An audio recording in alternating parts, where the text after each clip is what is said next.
Birama et Kani s'étaient levés plus tôt. Ils s'apprêtaient à rendre visite à quelques amis du père Djigui dans le village voisin. Il était environ 7 heures. Déjà, le père Djigui confectionnait des nattes dans sa case. Une de ses femmes pilait le mil et chantait. Kani se leva le visage, se cura les dents et se dirigea vers les bagages posés dans un coin de la case. Mais à peine eut-elle fait quelques pas qu'elle courut hurlant vers son frère.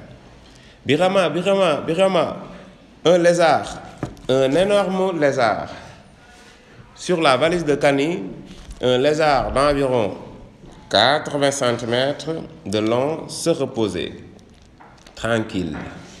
Birama sauta de son tara et tous les deux s'élancèrent vers la cour. Kani vint au père Djigui, tandis que Birama prenait une hache.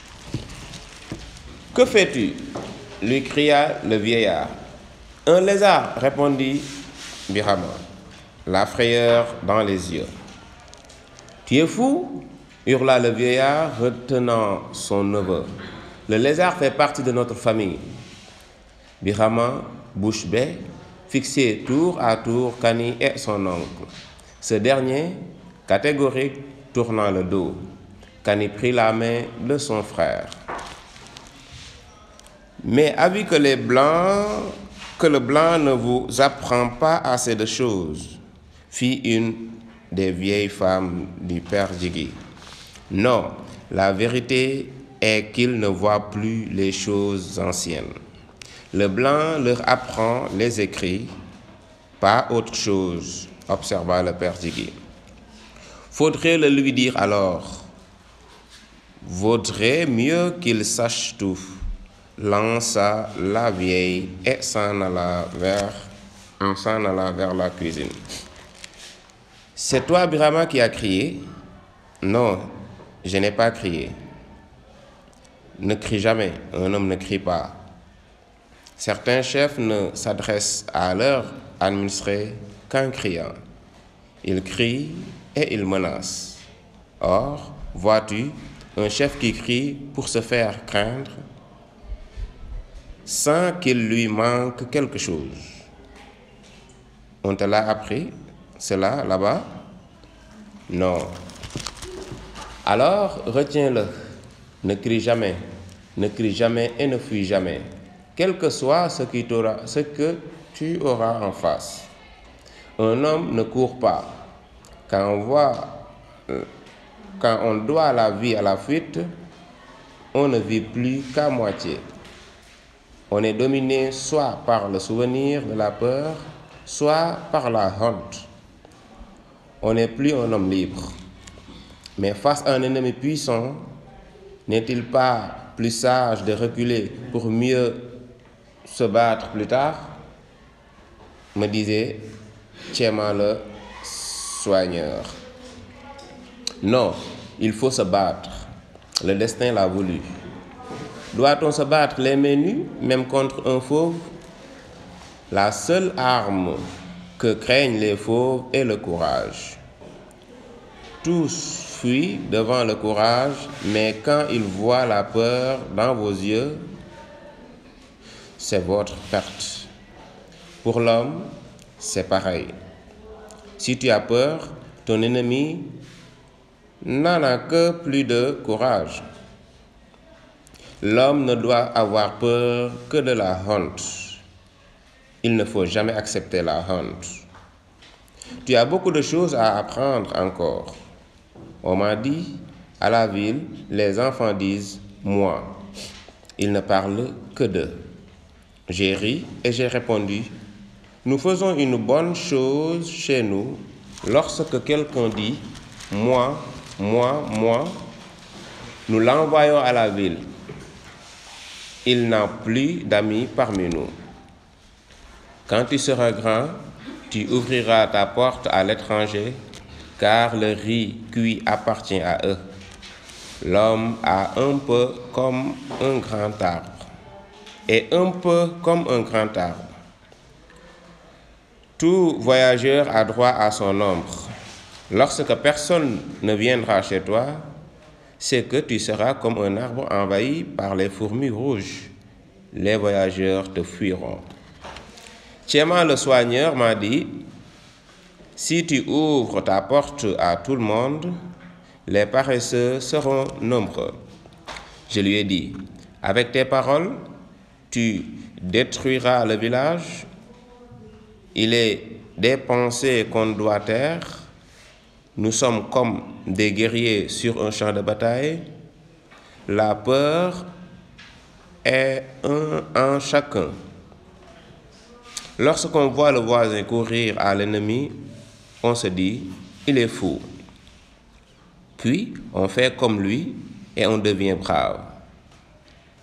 Si chaque guerrier avait dit sa peur au voisin, on aurait palabré et peut-être décidé la fuite.